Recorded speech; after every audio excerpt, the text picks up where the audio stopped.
Hi all, and welcome to part 3 of this week's lecture on the Anthropocene. So part 3 is on landscape or nature, and we will be going more into the quotes about what Marcel Fiel is saying in Foam magazine. So as we mentioned in the last slide, nature has become more than anything an idea and therefore culture. So what he's talking about here is that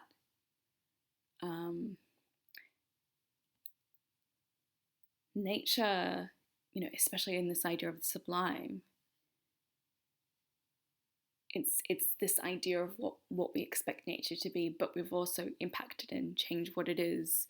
So this notion of what nature is actually culture, because we'll go into more with his quote here. It's really great one in terms of thinking about these ideas. So this realization is deeply rooted, especially in the Anthropocene. Not only has nature itself become culture, natural nature in the sense of nature unspoilt and untouched no longer exists. Even those areas that seem the wildest in the most remote places on Earth have been affected and even shaped by humankind. So it's this idea that natural, real nature doesn't really exist anymore because humans have changed Earth so much so that even somewhere that humans don't, live in an area or sort of inhabit, they are still affecting, the ozone layer and the way the climates are working and the sea levels. There are so many different facets which humans have shaped and affected, and this is something we should be aware of when we think about nature and what is nature. So what is a landscape and what can be a landscape? A landscape can be anything. It could be a cityscape, it could be something, but what is nature is something else. So happy to discuss this if anyone has any opinions about this in the tutorial. I think I'm sure some of you have some interesting thoughts and reflections on this idea of nature and the landscape. So if we start looking at photographers who are photographing this idea of a landscape or this idea of nature, I think that's where things become really interesting and clearer. So Penelope Umbricio, no idea about pronunciation, but there we go. So here are 541, well, 500,000, more than 500,000 images from Flickr that people have taken of sunsets. So if you look at this, it has a particular aesthetic. So sort of most of these photographs have the same, the circle of the sun in the middle, it's got this like coloring. It could be anywhere in the world. She's just gone on Flickr, so they're not necessarily of the same sunset, the same sun, but different places in the world. There's different colors and different things, but this idea of what we expect a sunset to be, the idea of a sunset. And the idea is that when people see a sunset, the idea is that they have to take a photograph of the sunset. Who knows what they're going to do with it, but everyone takes pictures of the sunset. That's just a thing they do.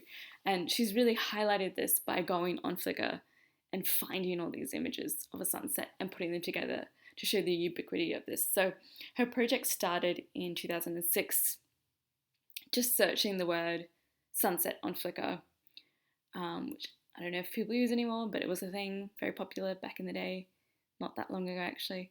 And it's sort of this, like sunset was like the most photographed subject on Flickr. So she just took the suns from these pictures and made Kodak prints of them, just like regular family small size prints, and you can see the scale and these installations here. So the installation to her reflects the number of hits she gets searching for sunset at Flickr at a time. So however many 3 million 221,717 suns from Flickr partial, or whatever is the title, becoming a comment on the ever increasing use of this sort of web-based photo communities, and this idea of that people need to collect experiences in nature, but they're collecting these sort of same things. What's driving us to collect these?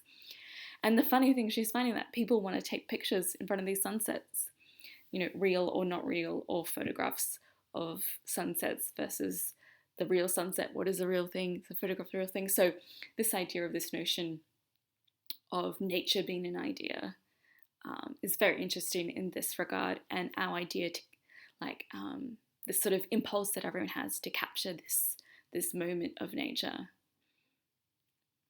And is it a spiritual thing? Is it a sublime thing? Or is it just it's a pretty thing that everyone wants to photograph? So someone who approaches this very differently, but still I think we're kind of going into the sort of more physical in continuation, is Adam Jefferson, whose atmospheric ethereal photographs sort of play with this idea of fiction and reality. So this photograph here, these photographs are from his series Folded, which were taken during a 487-day journey from the North Pole to Antarctica, and he took this alone. So if you could go back to the idea of the sublime and the idea of the photographer or the artist as this adventurer who experiences nature and the wilderness, and he captures something of it, you could kind of see Adam sort of revisiting these notions of the artist as explorer and the hero.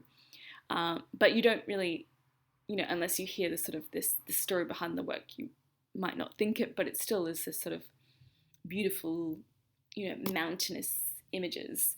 So he folded the landscape motifs printed on rice paper, and these delicate networks form large patterns with the images, and sort of grants of you to have some sort of orientation with it and some three-dimensionality rather than just a flat photograph. So trying to create another view and expanse and experience and some kind of depth through folds. So he's he's sort of doing these creases, and obviously we can't really have a sort of real sense of them in the photograph. So the idea is that the folds in the paper remind us that the vista is fabricated, but it's sort of like this idea of sculpture in the photograph, and the photograph as an artwork, and what does that mean? So he says, when he talks about his practice, that the studio and the journey are equally important parts of the process. As a result of the artistic interventions, the printing processes, materials, and presentation, the photographs transform into art objects that cannot be considered as distinct from the special processing method. These images explore photography as a physical process. The reproducible medium becomes an artistic object and something unique. So now if we look at another artist who does work with processes as well, we can look at Alison Rasca, who sort of her work goes back to this experience she had in 2007, where she purchased a battered box of silver gelatin print paper stamped with the expiration date of May the 1st, 1946. She was going to make photograms with these when she went to the darkroom to make a test print, and then she was quite interested in what emerged as she moved it through the developer Stop and Fix, and she describes it as this Vidya Clemens-like graphite drawing. So sort of, she sort of talks about finding this drawing in the coated paper, and how over time the silver halides couldn't maintain their light sensitive capacity. So she was very much interested in the deterioration and failure of the paper, but how it sort of created these landscapes. So, her studio now is filled with thousands of packages of expired paper she purchases on eBay. And as you can see here, she puts the date and the kinds of paper that she uses for this series landscape. So here it says 1940s, processed in the 2010. Here she's sort of got them coming together. And she activates expired paper by pouring or pooling liquid developer directly into the surface, dipping the sheets into the developer. And another quote from her, because it's nice to sort of hear artists speak about their work in their words. The landscape image is made in a darkroom without a camera by selective development of the expired photographic paper. Dark foreground is formed by dipping the sheet in developer long enough to create a maximum density black. Subsequently, the mid-tone area is the result of a rapid dip in development of that tiny portion of the paper. The sky area has not come into contact with developer and remains a pure colour of the paper base.